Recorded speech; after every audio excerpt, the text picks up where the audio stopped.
টানা 2 ম্যাচে হলুদ কার্ড দেখায় কোয়ার্টার ফাইনালে নিষিদ্ধ হয়েছেন ভিনিসিউস জুনিয়র। প্যারাগুয়ের বিপক্ষে জোড়া গোল করা এই ফরোয়ার্ডকে হারিয়ে বেশ বিপদেই পড়েছে ব্রাজিল।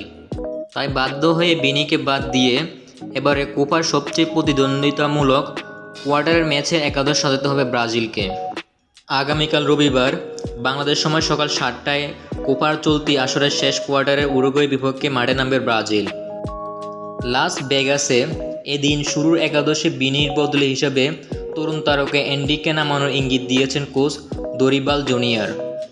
ব্রাজিলের কোচ দরিবাল বলেন, আমরা অবশ্যই একজন গুরুত্বপূর্ণ খেলোয়াড়কে হারিয়েছি, কিন্তু আমরা এমন একজন খেলোয়াড় পেয়েছি যে উদীয়মান।